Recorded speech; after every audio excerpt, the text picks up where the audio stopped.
Welcome everyone to the Sunday morning program of the Northern Virginia Baha'i Center. We're so happy to see all of you here today. Before we begin, we'd just like to remind everyone that this program is being recorded. We are requesting that you turn on your camera if you feel comfortable doing so in order to create a friendly and welcoming environment for the friends and for the speaker. You have been muted, but because the speaker will be requesting audience participation, you have the ability to unmute yourself. Please remain muted if you're not speaking to reduce the audio feedback. Also, please be aware that anything you type in the chat box that is typed to everyone and not a personal message will be visible on the recording, and this program will eventually be uploaded to YouTube. At this time, we are going to open with some devotions.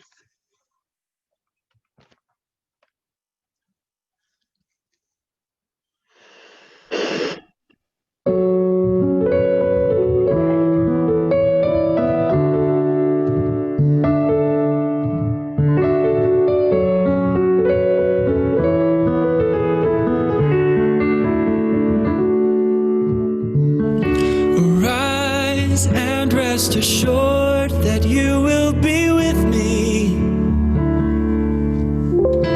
Tomorrow you shall witness what God has decreed. Rejoice and ease, the hour is approaching in this very city. Rest assured, this promise I give you will be fulfilled.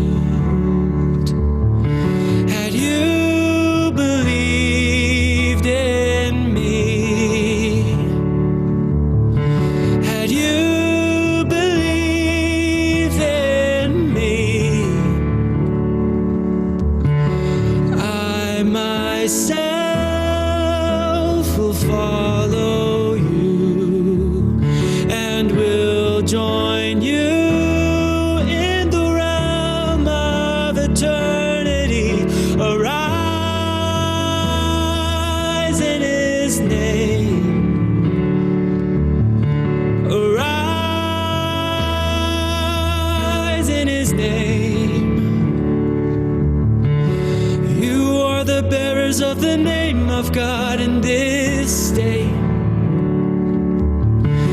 Heed not your weaknesses and frailty, gaze upon the Almighty and arise in His name, and arise in His name.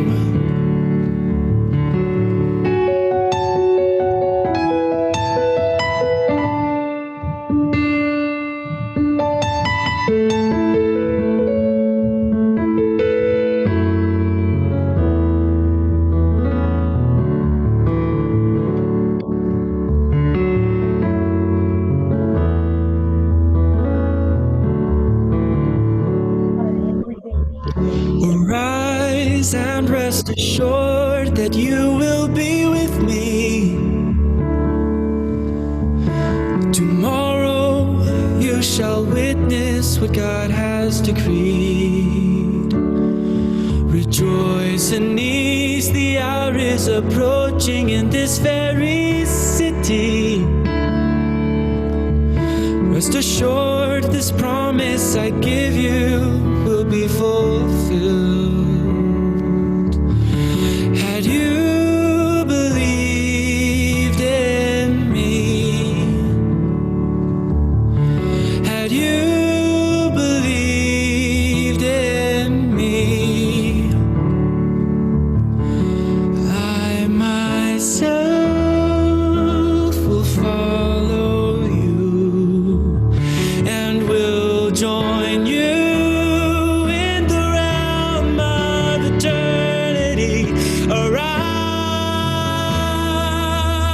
in His name. Arise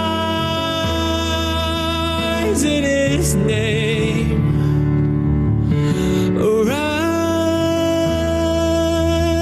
in his name.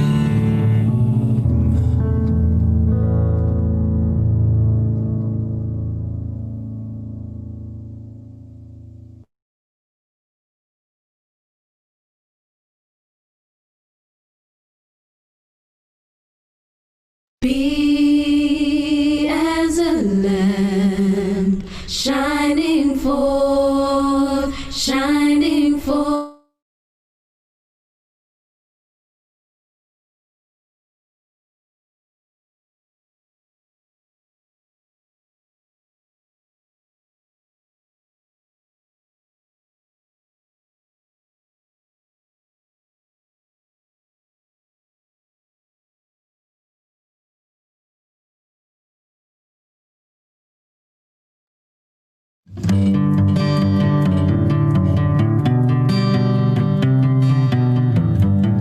What a power is love.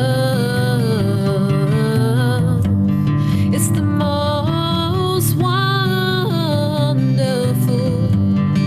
the greatest of all living powers is love.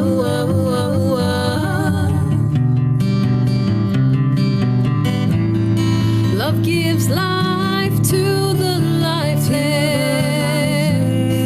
Love lights a flame in the heart that is cold. Love gives hope to the hopeless and gladdens the heart of the sorrowful.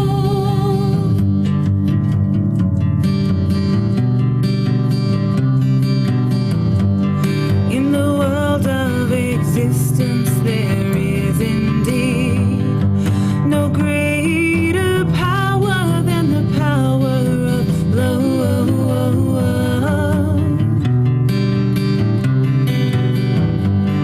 When the heart of man is aglow with the flame of love, he is ready to sacrifice all, even his life.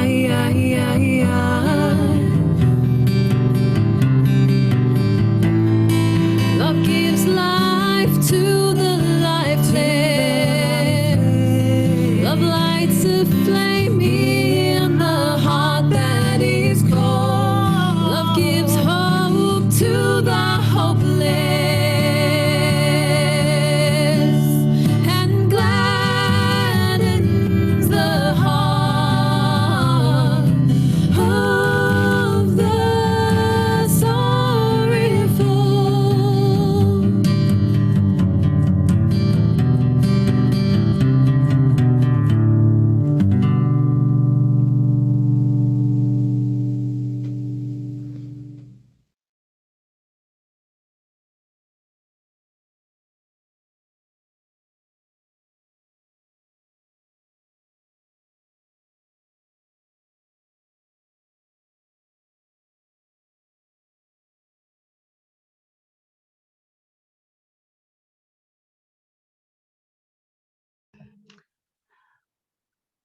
Our speaker today is Lawrence Miller.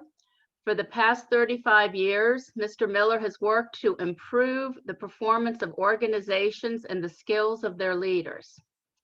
His expertise is derived from hands-on experience creating change in the culture of hundreds of organizations. He began his work in youth prisons after recognizing that the learning system and the organization had exactly the opposite of its intended effect, increasing rather than decreasing dysfunctional behavior. He established the first free economy behind prison walls. Mr. Miller has authored Spiritual Enterprise based on Baha'i principles, as well as 9 other books, among them American Spirit, Visions of a New Corporate Culture, and Barbarians to Bureaucrats, Corporate Life Cycle Strategies. He has also authored Team Kata and Getting to Lean, both to help organizations create lean organizations and effective teams and team leadership. He lives in Potomac, Maryland with his wife, Nadia, and his golden doodle, Bella. Mr. Miller's topic today is Emergence of the New World Order, the unfolding process of integration and disintegration. Mr. Miller will be asking for audience feedback. So when he does ask for feedback, if you could go to the bottom of your Zoom screen and click on reactions, and you will be able to show your reaction to his questions. And now let's welcome Mr. Miller. Thank you. Can you hear me okay? A head nod, very good, thank you. Let me share my screen here because, can you see my PowerPoints now? Just want to make sure everything's good. Okay, you know, for those of you who are new to the Baha'i Faith, I want to sort of make a qualifying statement up front. You could line up 10 wonderful Baha'is and have each of them answer the question, what is the Baha'i Faith and why does it matter?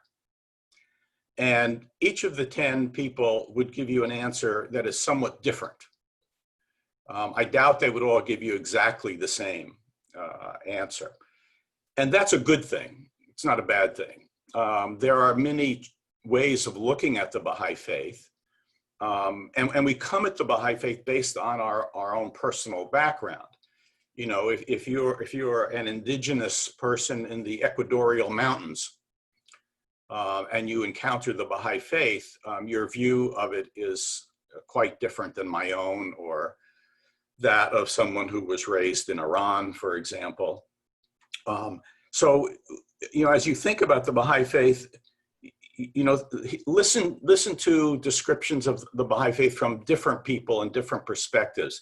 And I'm going to give you a perspective that may be different than others that you have heard, which doesn't make any other ones right or wrong.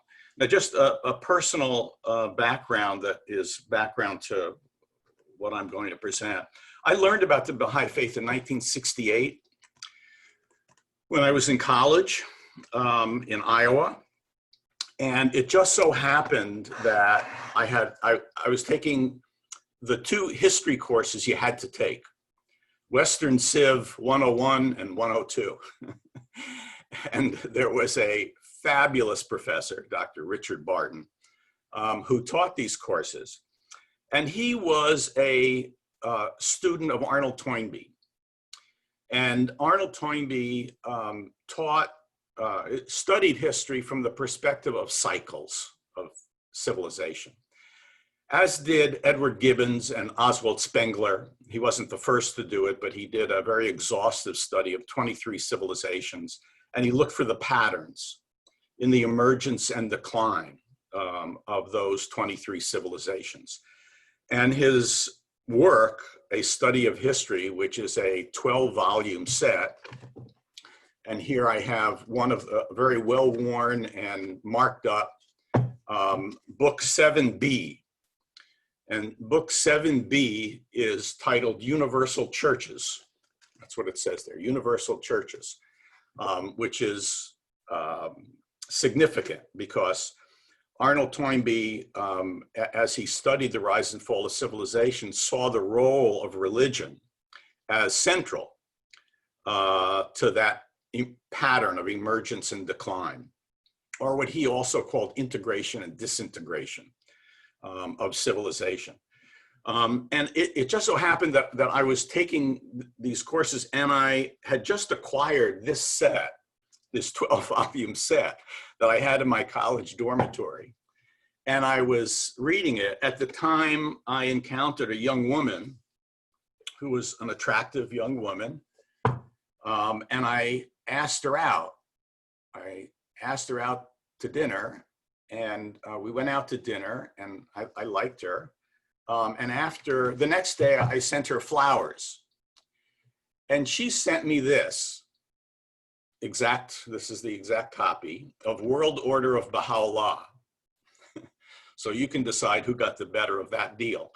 But anyway, I started then reading World Order of Baha'u'llah by Shoghi Effendi. There are a series of letters by Shoghi Effendi, in which he describes the decline of Western civilization and the emergence of a new world order.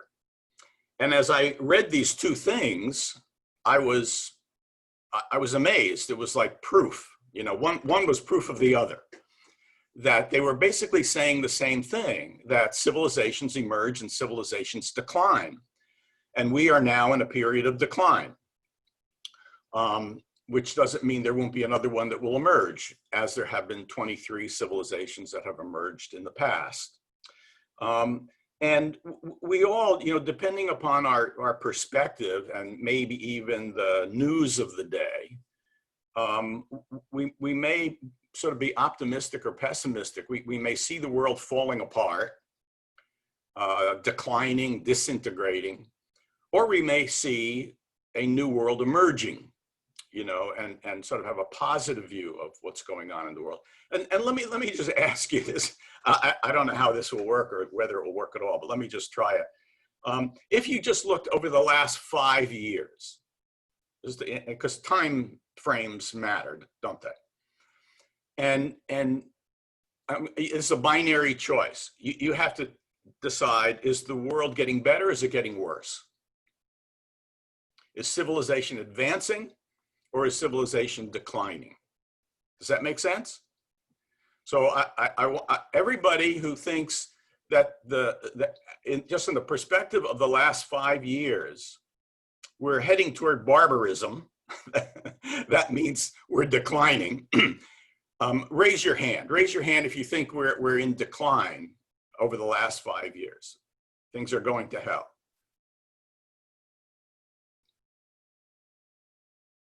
Okay, I can't see them all, and there's a little let's see, how do you do this? There's that little reaction thing where you can give a reaction. So I saw about half people saying things are going to hell. How many people think things are improving over the last 5 years? I think the decliners win out over the improvers. Okay, let me ask you this. If you look over the last 100 years, let's try a different time perspective. How many of you think the world civilization has advanced over the last 100 years? Raise your hand if you think it's advanced. We got more advancers this time. How many think it's declined over the last 100 years? Okay, let me ask you this. Over the last 1,000 years, you know, human beings have been on the planet for a good long time. But let's just say over the last 1,000 years, how many people think civilization has improved over the last 1,000 years?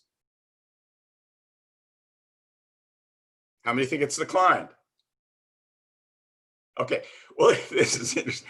I hope to alter your view of advancing and declining over the next half hour or so, as much time as we have, and give you some evidence of that.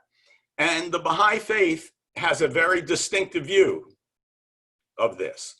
I'll share with you some of that view. Let me just share some, I'm going to go through some quotes for you. The revelation of Baha'u'llah, whose supreme mission is none other but the achievement of this organic and spiritual unity of the whole body of nations, should, if we be faithful to its implications, be regarded as signaling through its advent the coming of age of the entire human race. Boy, that's a long perspective. You know, I don't know whether you've read the book *Sapiens*. It's a good book. Two authors that are really worth reading is the author of *Sapiens*. I forget his name now. Havari, I think is his name. And Steven Pinker's book, his two books actually. One on enlightenment, and the other one is well, I forget the name of that, but Steven Pinker, you can look up. I'm going to share some of his data, who have both studied really from the beginning of the human race to today, the progress of humanity.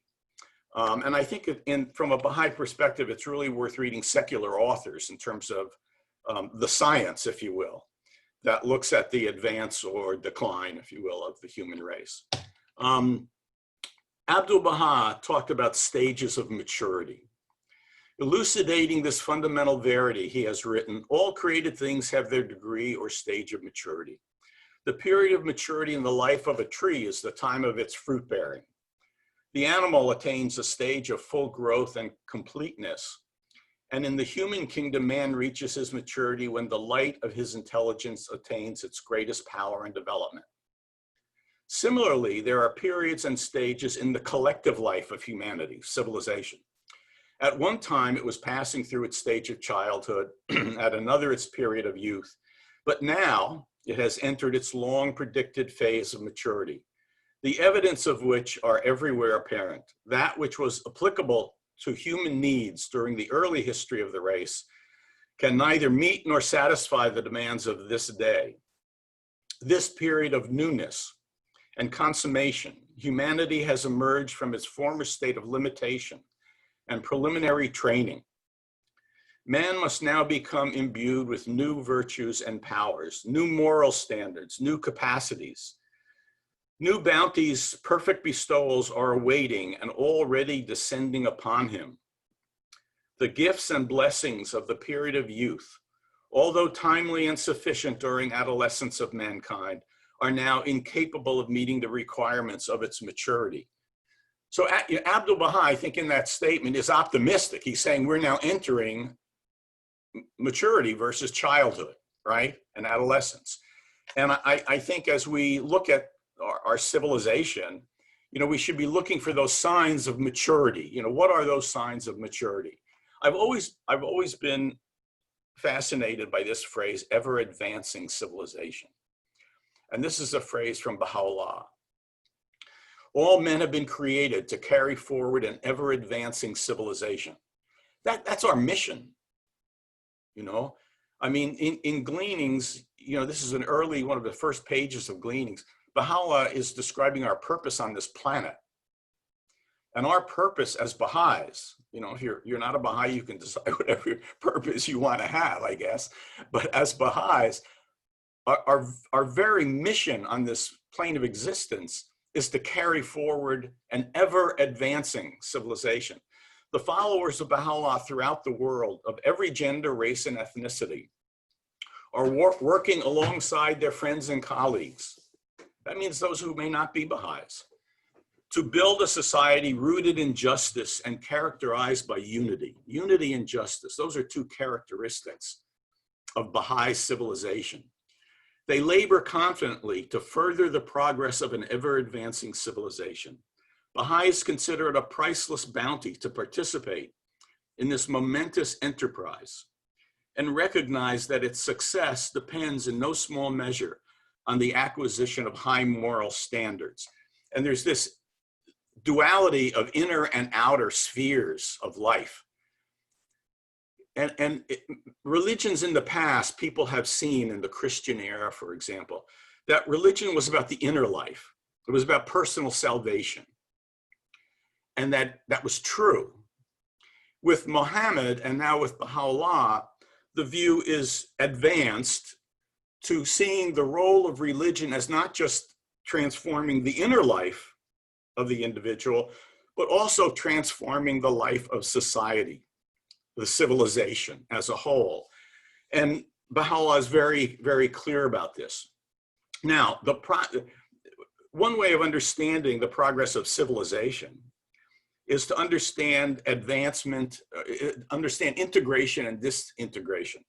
What is it? What does the word integration means? It means multiple things becoming one, right? Isn't that what integration means? It means things becoming part of. When Paul, in the early days of Christianity, if you only understood the view of Matthew, Mark, Peter, the early disciples of Jesus, many of them viewed the work of Christ as simply within Judaism. They didn't see it as encompassing anything other than Judaism. When Paul went out to teach the Greeks, Paul transformed the meaning of Christ's teachings to be inclusive and to include all mankind.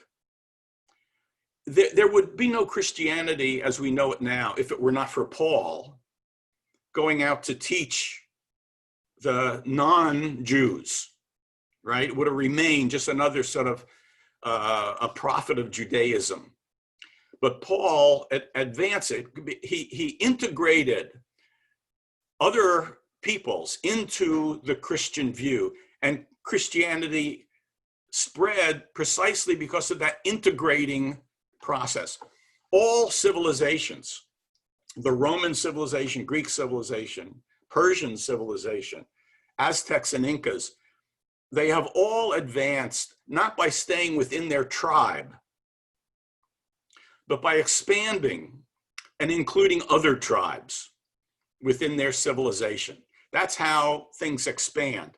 And I'll just share a graphic in a few minutes of that sort of circles of expansion of civilization.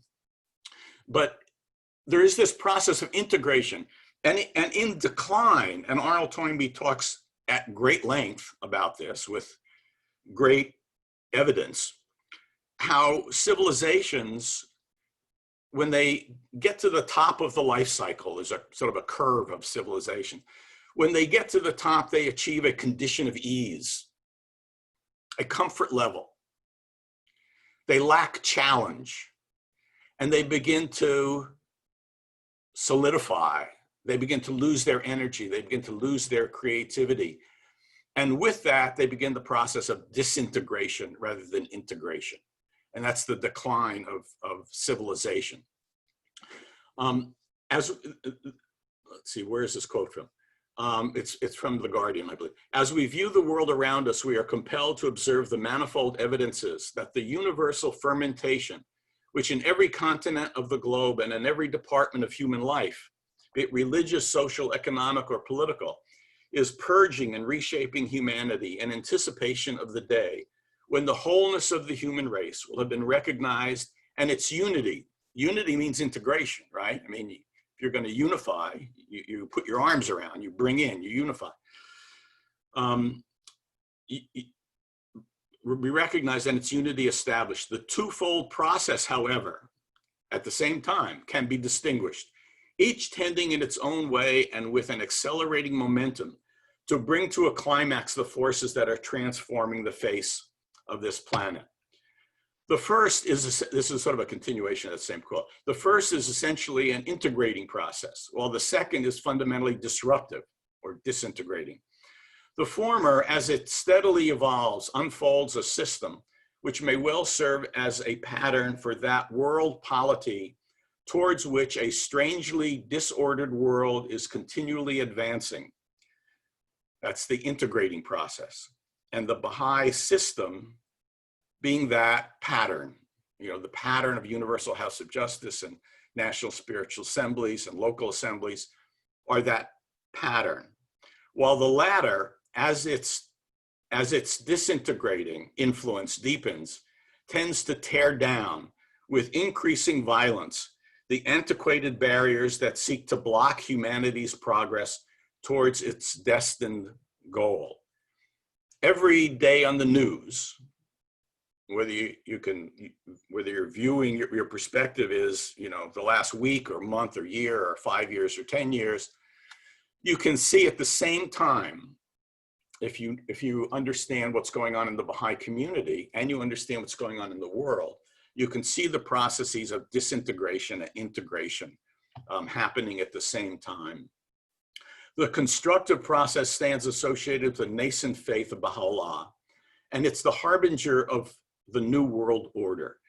That faith must ere long establish The destructive forces that characterize the other should be identified with a civilization that has refused to answer to the expectation of a new age and is consequently falling into chaos and decline. That's from The Guardian. I think I'm gonna skip it. And I just, well, I'll come back to it. I just wanted to get to some of Toynbee's quotes that are almost identical. By the way, it's just an interesting note of history that Arnold Toynbee, at the exact same time that The Guardian was studying at Balliol College of Oxford University in England, Arnold Toynbee was also a student at the same time. And if you read Toynbee's writings, which are beautiful, he's a master of the English language, as is The Guardian, Shoghi Effendi.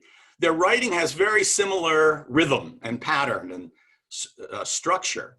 And they also both have this similar idea of emergence and decline, integration and disintegration. So by the way, when I was on pilgrimage, I asked Rahia Khanum if The Guardian had known Arnold Toynbee when he was in college, and she did not know. She didn't know the answer to that, which disappointed me. I was hoping she would know the answer to that. But it's just an interesting sort of historic thing. Let's see, where am I? Okay, let me just answer. I just thought I'd do a little, I have to get out of this here somehow. Okay, can you still, no, I still want to share. Can you still see my screen? I No, lost we cannot. the screen. Okay, I want to share screen. Can you see that now? Yes. Yes, you can? Yes. Yes, you can, thank you. Okay, let me just ask you, from what you see in the world today, what are some examples of things that you see going on in the world that you would describe as part of the disintegrating process? Can anybody just unmute and shout out? Racial injustice. Whoops. Wait, I just screwed up.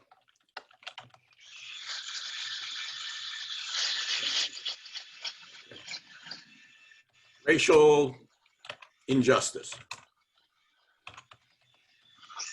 What else? Nationalism. Nationalism. Rising nationalism, right? Biochemical war. Biochemical war? Is that what somebody said? Yes.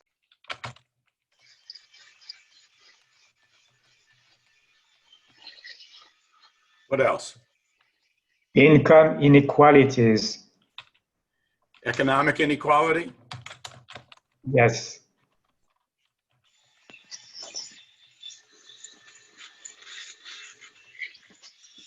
You're going back. Okay.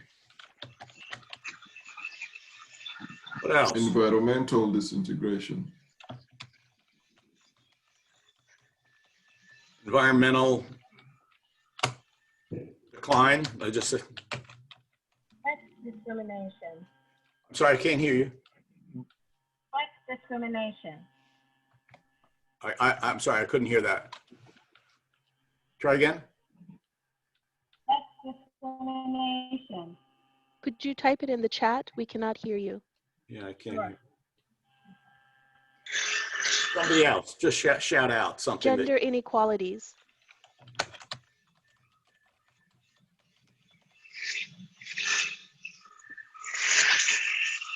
Anything else? Trust in institutions. Trust. Distrust. Distrust. Yeah, right, the loss of trust. Loss of trust in institutions.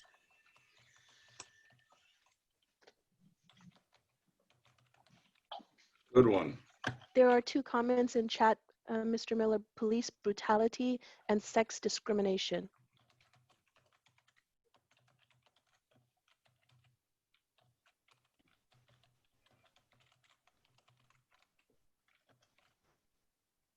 Any others?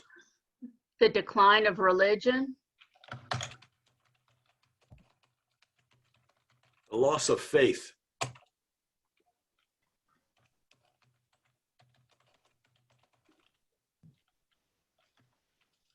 Anything else? All sort of the bad news, right? Okay, let me ask you, what are some signs of integration, of the world uniting, the world coming together? Repeat, please. Science. Somebody say again, you got walked over. What? Advancements in science and technology.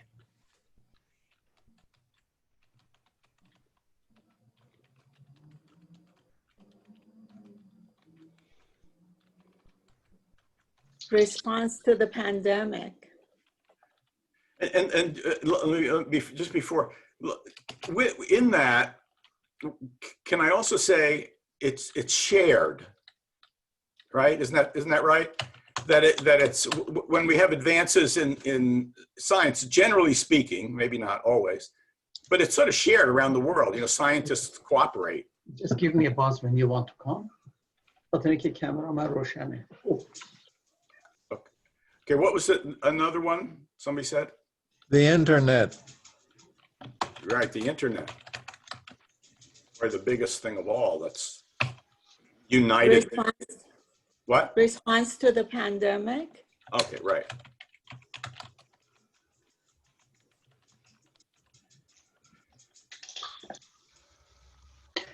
Advanced communication. Advanced communication? Yes. That would be like satellite going around the world and blasting news all over the world? I meant more like people are feeling comfortable communicating with each other. Internet is one of the approaches, right? Or Zoom that we are using. But in general, people are feeling more comfortable communicating with each other about the topics that impacts everybody. Sort of a Facebook effect. One of them, yep.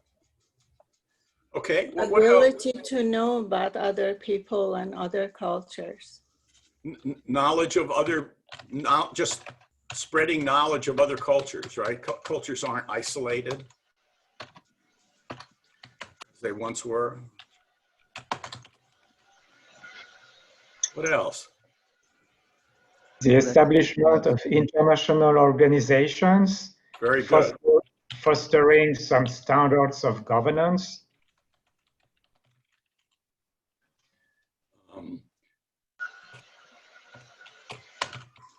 Mechanisms of global governance. And again, this is sort of a time perspective issue, isn't it? Because if you just looked over the last couple of years, you might say that was going in the wrong direction. But if you look over the last 100 years, you say, wow, you know, that's advanced a lot. Things go in wave patterns. You know, one way to look at progress is I sort of look at like the stock market. If you look at a 50-year chart, it's going, it's going up, but it's not just going up. It's going like this, right? I mean, there are periods of decline within the advance, right? And I think this, you know, our reliance on and trust in international organizations, one might argue in the last few years, has actually declined. But if you back up and look at it over a period of 50 or 100 years, it's certainly moved in the right direction. What other things do you see that are processes of integration? Exponential expansion of travel and trade. Right. Trade creates common interest, right? I mean, we are witnessing this a lot, you know, right now with, do we rely on, you know, medical supplies from China? If we blow China up tomorrow, we would be sort of cutting off our nose to spite our face, if you will. There's increasing reliance. What else? Anything else? Increased recognition of the oneness of humanity.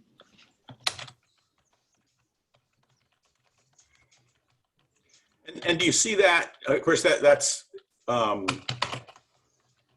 you know, the touchstone of the Baha'i faith. Do we see that beyond the Baha'i faith? Yes. I think you're right. But it's almost the central purpose of the Baha'i faith, isn't it? What are anything else you can think of that's sort of a example of integrating processes in the world? Social media. I'm sorry? Social media. Yeah, social media, the internet.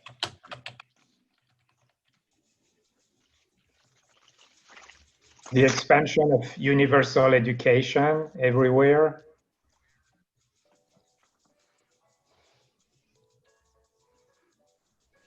Everywhere, and that sort of, you know, both connects the internet, right? I mean, part of that is a result of the internet, and you know, that also goes along with the democratization of knowledge. I teach 16 management courses on Udemy, U-D-E-M-Y, and if you look at the prices of courses there, and you know, there are courses on data science, way beyond my capacity. But for $10, you could be in a village in Nigeria, and there's a course by the fellow who set up all the data science at Amazon, and it's a 30-hour course on data science, and you don't have to go to a university to get that, you know. 20 years ago, you'd have to go to a university to get that. Today, you can get it for $12, $10 or $12 on Udemy. It's amazing democratization of knowledge, which is unifying, isn't it? Right? Reduces class structure. While we may be getting worse in terms of economic inequality, we're actually getting better in terms of knowledge equality, access to knowledge.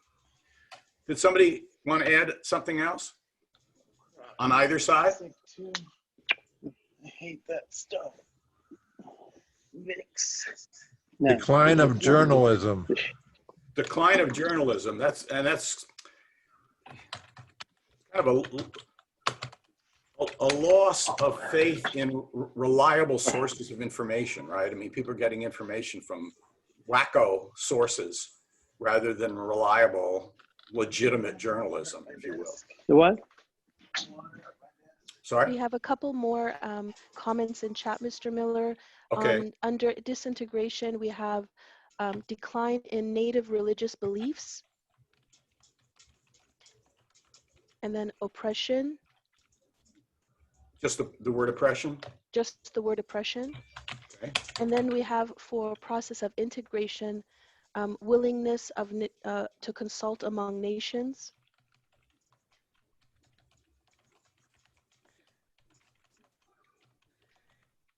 And also that global disasters are bringing groups together. Yeah, the upside of global disasters, right, is the requirement for cooperation. And that the forces of both the integrative and disintegrative are a force that's creating, destroying barriers of world unity. So that these both potent forces together are forcing friends to move towards unity. I don't know where, that would be the middle ground. Listening to Sunday morning program. That's actually a good summation of this whole thing, isn't it? Yes, and maybe we'll leave this with moderator is asking question. I'm sorry? Did somebody have a question? No, please go ahead. Okay. Well, let's leave this here. I think this is a good list on both sides of the coin, and let's just move on. Okay, now I'm gonna do what I did before, where I lost you. Okay, I can't see you now. I can only see but I'm gonna forget about that. Okay, I wrote a book called Barbarians to Bureaucrats, where I took primarily Arnold Toynbee's work on the rise and fall of civilizations and overlaid it over corporations, because there's a somewhat similar, it's a very broad generalization, but there's a somewhat similar pattern in the emergence of all organizations, corporations or otherwise, and the decline. And this illustration was simply meant to illustrate that, and I'll just share a couple others. But in the early days, you know, things are very anxious because things are very uncertain. Many things die, many potential civilizations and potential companies die in the very early stage. They fail in integration and they fail in innovation. As organizations and civilizations mature, increasingly they rely on principles and process rather than personalities. In the early days of a company, there is often what I call the prophet. And the prophet is, you know, the Steve Jobs at Apple, the Thomas Edison, you know, the innovator, the fellow who heads Tesla now. You know, those are, you know, the creative ones. And in the beginning of civilizations, Arnold Toynbee talked about the prophets, the religious prophets, the Jesus Christ, the Mohammeds, who have the idea, who have the vision and the values, and they unite and they energize people. They coalesce, they unite people around ideas, around vision and values. As things become more and more complex, we rely less on the personality and more on structure and on processes. The American government, for example, is not based on personality. And if you study the contribution of George Washington, it is his most significant contribution that he did not want to be president after winning the Revolutionary War. He wanted to go home and farm. And when he went to the Constitutional Convention, before there was a presidency, he sat and he was by far the most admired man. He sat in the back of the room, listening to weeks of debate about what this future government should look like. And he only spoke twice, both times to remind the participants to pick up their papers and not leave them where others might see them. That's all he said. Sometimes leadership is humble, is silence, and leads by example. And George Washington is the man who could have been king. But as the British ships were pulling out of the harbor, New York Harbor, and George Washington met with his officers who had not been paid for years and were given IOUs that they knew were worthless, and they wanted to march on Philadelphia and declare George Washington the king. He pleaded with them to return home and make one more sacrifice. And he said, we must not be a nation of personalities. We must be a nation of law and process. And that was his great contribution. And the American nation, at least up until the current state, has relied on the processes of the Constitution, not on the dominance of personalities. But in disintegration, in decline, the reverse happens. And increasingly in the chaos of decline, people increasingly rely on the charismatic personality. They lose faith in the institutions, they lose faith in the process, and they want somebody to tell them the right answers. And that is a clear sign of the disintegration of the civilization, or even the company or the country, as it will. These are, you know, sort of some basic characteristics on either side that I found from studying Toynbee's work, and I think you can see it in everything that we've just talked about. But just to touch on just one or two of these things, in the early days of a civilization, you know, people's time perspective is into the afterlife. You know, they see the rewards. They will die for the cause. They will die for that which is in the afterlife. not for what's in it for me now, right? Motivation changes as you move along this life cycle. And when you move into a disintegrating period, people are very focused on their own self-interest rather than the collective interest, rather than the cause, if you will. And in the early days, you know, leaders are creative. And Toynbee talked about this very eloquently. There is what he called the creative minority. And what creative leaders do is they recognize challenge and they respond creatively to challenge. It may be a challenge of the environment. It may be a challenge of some external others, if you will, but there's a challenge, and the leaders respond creatively to the challenge, and in overcoming that challenge, they create the integration process. But at some point, they start relying on yesterday's successful response, but now in the presence of new challenges. It's the new wine in old bottles. It's that loss of creativity is on the part of the leaders is the signal event.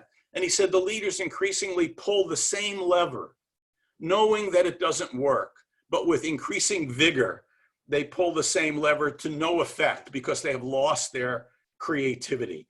The decline in creativity, the decline in imagination. Arnold Toynbee said that civilizations are never defeated by external barbarians. They're defeated at their own hand. They commit suicide. And the suicide is their loss of faith, their loss of creativity. That's the, I'll leave it there. Just another important thing to understand about sort of the emergence and decline process. There is the culture, and then there is the physical assets. You know, the physical size of Rome, Hadrian's Wall, was built 400 years after the culture of Rome was clearly in decline. The loss in a corporation of financial assets happens long after the culture has begun the disintegrating process. And it's very important because we're fooled. We look around and we see we're rich, we're big, we're powerful, we have a bigger army, we have more airplanes, we have more of, you know, this and that. And we think we're moving forward or at our peak, but the culture, the unity of the culture, the spiritual condition of the culture is already in decline, and it is only a matter of time and then inevitable that the decline in material assets and size will decline as the culture declines. Just a couple of quotes from Arnold Toynbee, and you can see the parallels with the Guardian's writings. The successive rise and falls of the primary and secondary civilizations are an example of a rhythm in which the successive revolutions of a wheel carry a vehicle not on a repetitive circular course that the revolving wheel itself describes, but in a progressive movement towards a goal. Arnold Toynbee, 10 years after he completed a study of history, his 12-volume set, wrote a book because he'd received a lot of criticism, mainly because of his reliance or use of religion as a major function in the decline of civilizations. But he wrote a book called Reconsiderations. And in it, he responded to his critics. And he said he had come to see the rise and fall of civilizations as not on a even plane, but on an upward incline. And the upward incline is the spiritual progress of the human race. And the rise and fall of civilizations are that turning of the wheel on that increasing rise of the spiritual condition of humankind. We have ascertained that civilizations come to birth in environments that are unusually difficult and not unusually easy. The greater the challenge, the greater the stimulus to growth. This is important. When we have discounted the prospects of those living higher religions whose adherents had turned either savage or soft, we are left with a couple heterodox versions of Islam, the Baha'i and the Ahmadiyya, as the only competitors still in the field midway through the 20th century of the Christian era. The role of supplying the Western civilization with a chrysalis church. Chrysalis is, you know, the butterfly comes from the worm, right? The caterpillar. And it goes into a womb, and it's called chrysalis. That's the transformation. And Toynbee talked about religions being a chrysalis from one civilization to the next. And in the middle of the 20th century, 70 years ago, he saw the Baha'i faith as one of only two possible competitors for that role. It is not surprising that souls should be deaf to the call of the Spirit in times of secular prosperity and sensitive to the neglected whisper of the still small voice when the vanity of this world is brought home to them by secular catastrophes. When the house that man has built for himself falls in ruin about his ears and he finds himself standing again in the open at the mercy of the elements, he also finds himself standing again face to face with a God whose perpetual presence is no longer hidden from man's eyes by the prison walls of man's own making. Isn't that beautiful? Those are both from book 7B of Toynbee's work. I recommend it highly. Just one more from Toynbee, and then I'll move on because we're running out of time. Uniformity is not possible. There's a section on the value of diversity. Isn't that interesting? Uniformity is not possible in man's approach to the one true God, because human nature is stamped with the fruitful diversity that is a hallmark of God's creative work. And psychologically diverse human souls need different lenses for seeing, through a glass, a beatific vision, in which, if we could see God face to face, we should find that there is no variableness. The true light, which lighteth every man that cometh into the world, that's a quote from the Bible, has to be received by every creature according to the particular lights with which the Creator has endowed it. To enable human souls to receive the divine light is the purpose for which religion exists, and it could not fulfill that purpose if it did not faithfully reflect the diversity of God's human worshipers. Isn't that beautiful? You know, the Baha'i faith recognizes that Native American religions are true. God spoke to the Lakota Sioux. God spoke to South American and African tribal people in a way that was in their language, in a way that reflected their diversity. And this is fundamental to the Baha'i understanding of religion and humanity. And this is something that Toynbee also recognized in his study of 23 civilizations. Okay, I'm gonna skip through some of these things. I wanted to, I have been reading recently, and I wanted to share this with you. I wish I could now get back to where I can see your face. Well, let me see. Can I see participants? Do gallery view. Gallery view, where are you? The top right. Yeah, but see, I don't see the same things you see. You probably have to stop sharing your screen. Okay, but then I want you to share. I want to share the screen though. How do I do that again? Do you see it now? Do you see my screen? No. You don't. Oh, okay, darn it. Well, I have to. Okay, well, I have to share that. Okay, there, you see it now? Yes. We see your screen. Yes, good, and now I can see you too, beautiful. Okay, Steven Pinker, his books are, one is The Better Angels of Our Nature. And he basically asked this question, has humanity progressed or not?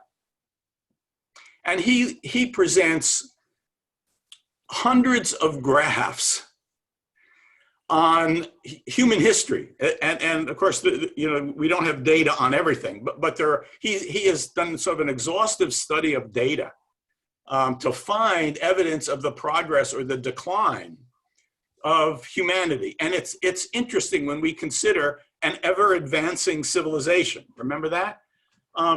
This just is we may look at the daily news and we say, oh, we're engaged in so much war, we're fighting so much, right? Well, wrong. There's never been a time in human history when there's been less warfare going on the planet than there is today. You know, if you went back to the year 1500, you know, let's say 75% of all the major nations were at war and fighting each other, right? That went up to 100% at one point. But now it's none of the major powers are engaged in warfare. They may be engaged in some nasty things, but they're not engaged in warfare. Let's see, how do I advance this thing now? Okay. One of the things that you commented on was trade, right? And trade is an integrating mechanism. The more we trade with China and Europe and every other part of the world, the less likely we are to engage in warfare against those same trading partners. They need us, we need them, we need to sell our goods to China, we need to buy things from them. This is an integrating mechanism.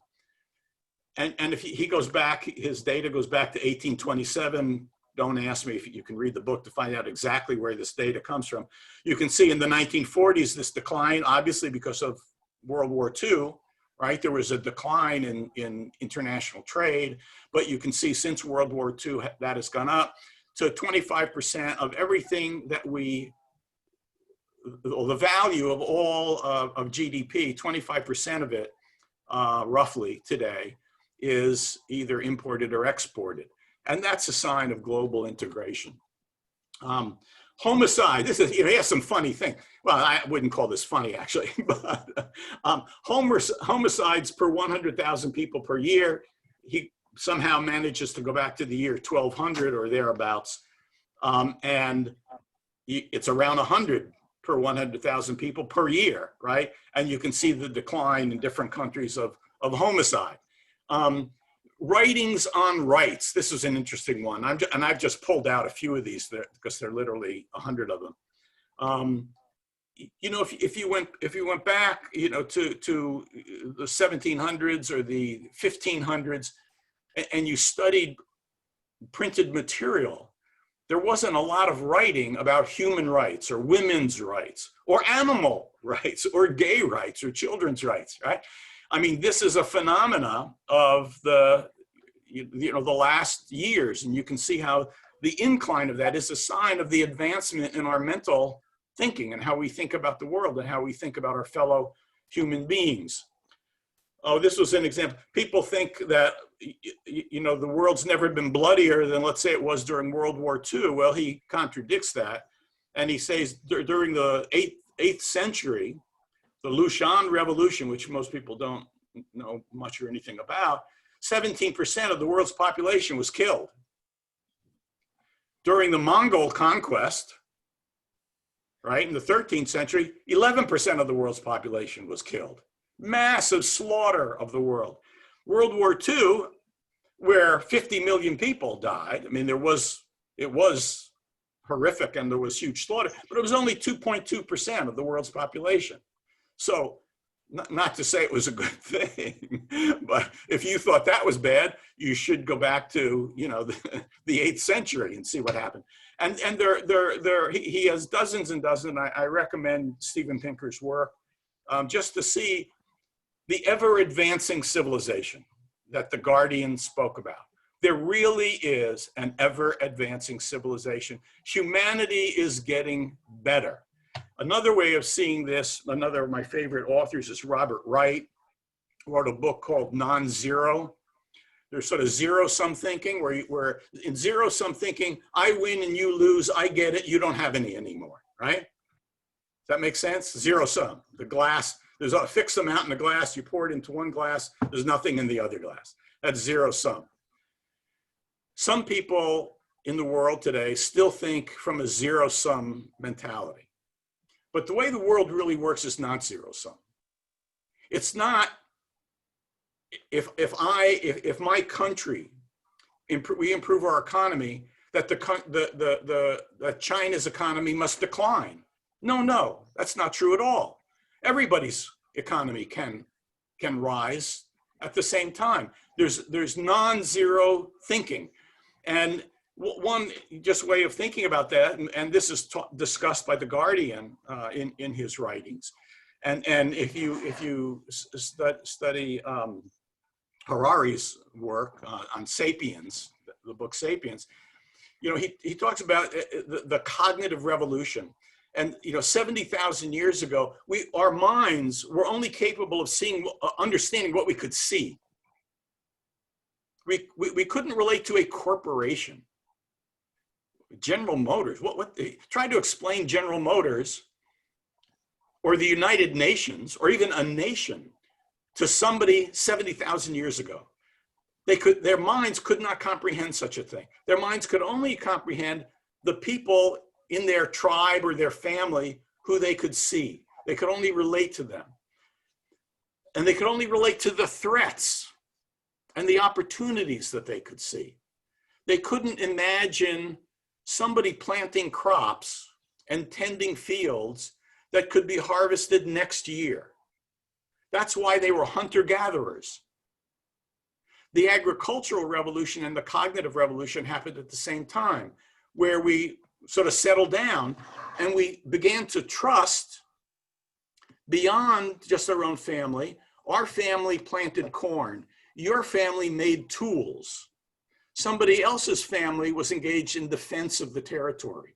We specialized. Specialization requires trust, right? It's a process of integrating. And Harari talks about this as the cognitive revolution, where we began to understand things beyond our physical self. I have my own theory in terms of when did we become human in a spiritual sense? When did we recognize God? And what's the difference between man and the animal? The animal did not engage in the cognitive revolution. The animal animals don't form corporations. Monkeys and gorillas and dolphins, they only know their own tribe. They only know their own family, if you will, right? They've never formed a corporation beyond that. Only human beings have been able to do that. Only human beings have been able to see beyond what we can see and what we can sense with our five senses, right? And I think Adam happened then. Adam and Eve, the beginning of our understanding of God and the spiritual nature of man, required that cognitive revolution beyond that understanding. But there has been progression, as you can see, from family to tribe to city-state to nation to global understanding, increasing levels of complexity, increasing specialization, and increasing interdependence. And that has been the progress of an ever-advancing civilization. Okay, I think I should probably shut up. I'll end with these two quotes from Toynbee. Insofar as civilization grows and continues to grow, it has to reckon less and less with challenges delivered by alien adversaries and demanding response on an outer battlefield, and more with challenges that are presented by itself to itself in an inner arena. In other words, the criterion of growth is progress towards self-determination. Isn't that interesting? If you think about the nature of the world today, and we really are entering a global civilization, is the challenge outside of our global civilization? No, it's not. It's within. It's in our ability, it's in our inner life and our inner ability to have empathy for others, our ability to care about others. That's the challenge now. And I love this, and since I write books about leadership, this is one of my favorite all-time quotes, and I think you can see it in the process of how things disintegrate. The piper who has lost his cunning can no longer conjure the feet of the multitude into a dance. That's the loss of creativity that unites people. And if in a rage and panic he now attempts to turn himself into a drill sergeant or a slave driver, he defeats his own intentions. For the followers who had merely flagged and fallen behind as the heavenly music died away will be stung by a touch of the whip into active rebellion. All civilizations end in rebellion. The loss of creativity, the loss of the melody of the dance of the piper is gone. And then they try to impose order, and that order results in rebellion. Does that make sense? Okay, I think I've said enough. Let me just stop and ask if there are any comments or questions. Yeah, I have one comment and a question. You know, we can look at this curve of disintegration and integration. Disintegration is starting from the top and decline, like you said, in an example of question of past 5 years civilization, and then integration go up. Now they're going to cross at one point, like we may end up destroying and standing on a destroyed lot and look at God. This destruction, is that going to be the destroying completely of Western civilization and Western economic and military power as we know it, and we're going to rebuild on the ground zero because they possess 95% of the wealth of the world plus, and they are dominating the world. So that means that this integration and exploitation going to be destroyed and we're starting from ground zero, or it would be a smooth transient toward this process of integration? This is the ultimate question, is it not? Yes, it's a question. Yeah. Now, and this is the question of, do we go down all the way to the bottom to barbarism and then come back in a new civilization? Yeah. Or do we have or is there an ever advancing civilization from this point? Now, let me give one more quote from Arnold Toynbee. I don't actually have the quote, but I remember it very well. Toynbee was asked this question. He was asked the question, must we decline? Must we return to barbarism to emerge as a new civilization? And Toynbee's answer was, I think, brilliant. He said, I believe in free will. I believe that if we understand the causes of emergence and decline, that the return to barbarism is not necessary, that we may advance if we understand the mechanism, if we understand what causes disintegration, right? And we can see it right before our eyes, can't we? We can see things going on in the world today, in the political world, and in the world of, you know, the relationship between nations that is disintegrated. And we must restore the mechanisms of integration rather than disintegration. I think it is up to us. And I think this is the very purpose of the Baha'i faith. I think this is why Baha'u'llah came. I don't think Baha'u'llah came to say, return to a completely barbaric state. I don't find anything in the Baha'i writings that says that. Yes, there'll be ups and downs. I mean, everything is not a straight line. But I think what Baha'u'llah and what Abdul Baha and the Guardian are saying is that it's up to us. They brought us the teachings that can help us maintain an ever-advancing civilization, which doesn't mean we won't have setbacks. We won't have pandemics, or we won't have leaders that look like they're taking us in the wrong direction. I mean, that will happen. And some countries will go in the wrong direction. And yes, there may be wars. But I think if you look at Steven Pinker's study of, you know, the progress of civilization, and if you look at the writings of the faith, I think we can continue to advance. Any other thoughts or questions? That was a good closing one, I think.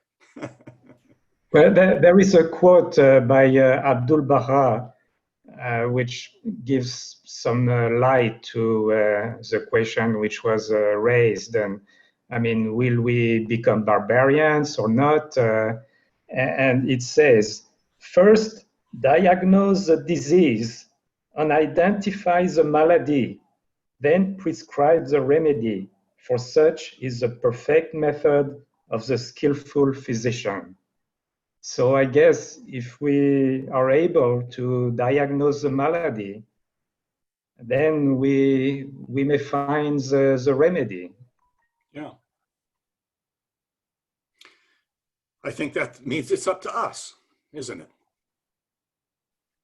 I don't think it's inevitable that we just advance continually. I think we can decline, but hopefully we as Baha'is help to educate the world to the need for unifying processes, right? It's not just the Baha'i faith, but it's the UN, it's the Paris Accords, it's the International Court of Justice. It's all the mechanisms of global integration are things that we are told by the Universal House of Justice, and we were told by the Guardian that we should support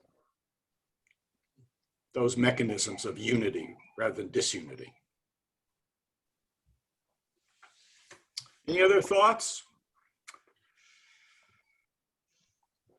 Yeah, I want to ask you, all of this talk about Toynbee has got me to thinking, history does not seem to be taught in depth in the schools anymore. Yeah.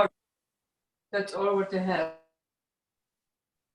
And yeah, I'm wondering if you could address that. Do you think that if people were taught more history and more critical thinking about history, that could improve the world situation? Well, I don't think there's any doubt about that. I think that the simple answer to that is, of course, yes. I'm often shocked by how little of history people know.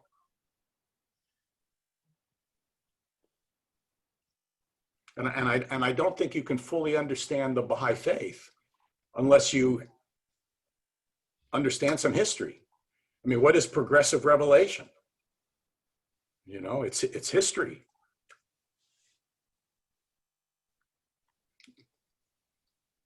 Any other thoughts or comments before we say goodbye?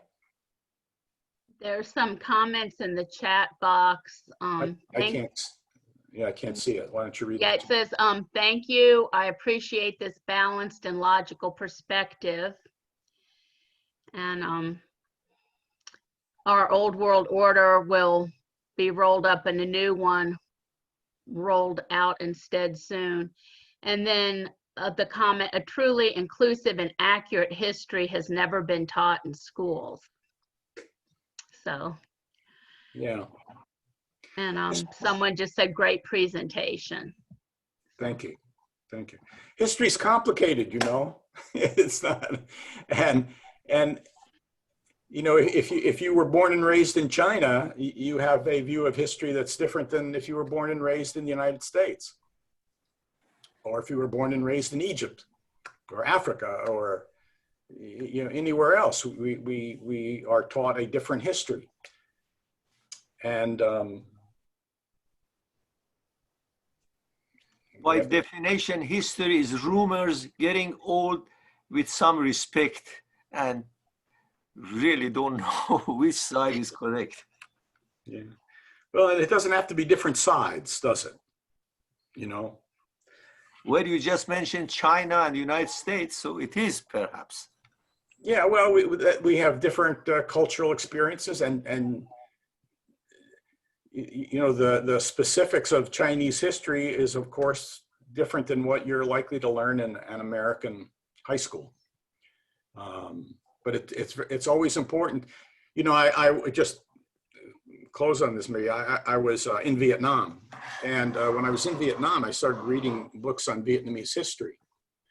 And one thing that became obvious to me was the war that the Vietnamese thought they were fighting was a different war than the war we thought we were fighting. There were the Vietnamese had been fighting external conquerors for 1,000 years. In downtown Saigon, there's a circle with a statue of the Wind Sisters. And the Wind Sisters in the 1300s, I think, defeated Genghis Khan's hordes. As Genghis Khan, the Mongols were descending into Southeast Asia, they were stopped by the Wind Sisters, leading the Vietnamese army. And so they're heroes. And ever since, they fought against the Japanese, the French, the Americans. And their view of history and their view of the war they were fighting at that time was entirely different than the war Americans thought we were fighting. Wouldn't it be nice if we could have talked to each other and consulted together? Well, if you want to see the accuracy of history, ask 4 eyewitnesses of one incident. And Sure. the chances are you take 4 different stories. Yeah, that's true. True of our own Civil War and so forth. Okay, I think that's a There's one last question in the chat, and I think this can be a yes or no question. When you said there is a decline in wars and deaths, you use percentages. Does it mean the numbers are greater now because the population of the world is many times greater? I would have to go back to read Steven Pinker's data on that. but I think you are less likely to die in a war today than you were in previous periods of human history. I think that's the lesson of it.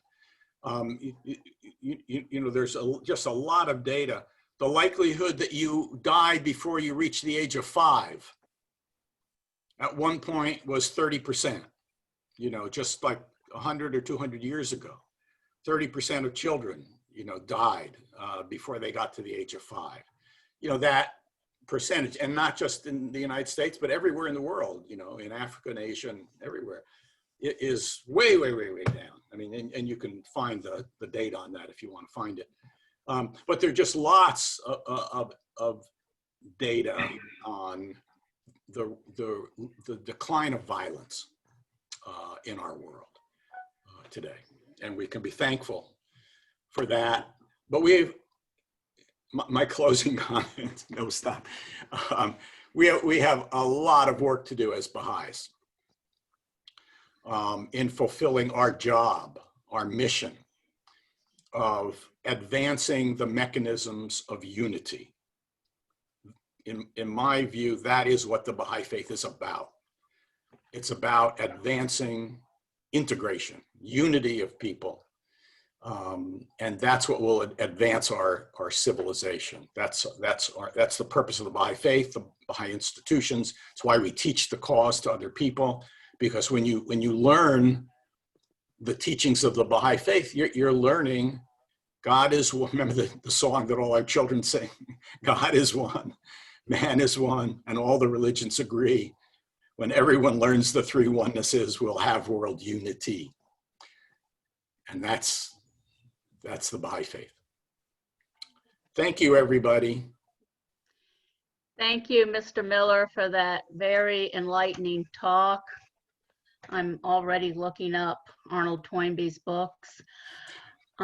We will now conclude with a closing prayer. Hopefully, everyone will be able to join us next week again, when our speaker will be Dr. Hayade Sabet, and her topic is the power of positivity. Please let your friends and neighbors know about the talk, and we hope to see you then. We will now have our closing prayer.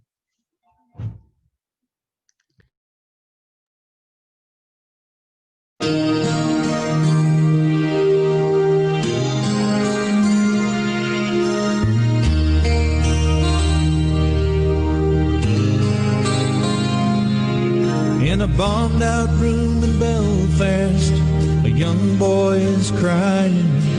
He's alone and he don't understand how the teachings of one book build on love and understanding the cause that hurt given in his land. In an old part of Jerusalem, two children are playing. They run and laugh the way that it should be. But one will wear the star, and one will wear the crescent.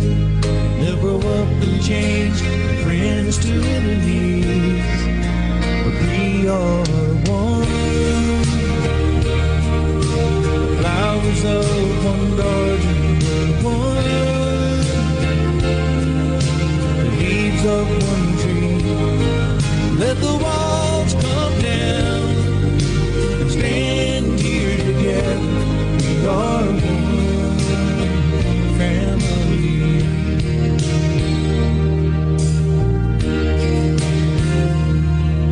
In a Pakistani village, a young boy on crutches takes a fall and lies helplessly there.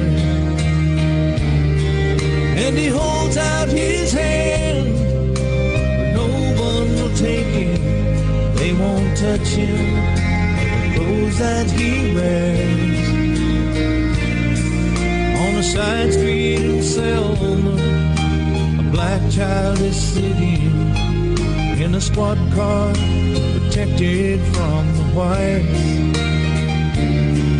'Cause they're burning a cross to send her a message. You can see the fear in her eyes. But we are one. The flowers of one garden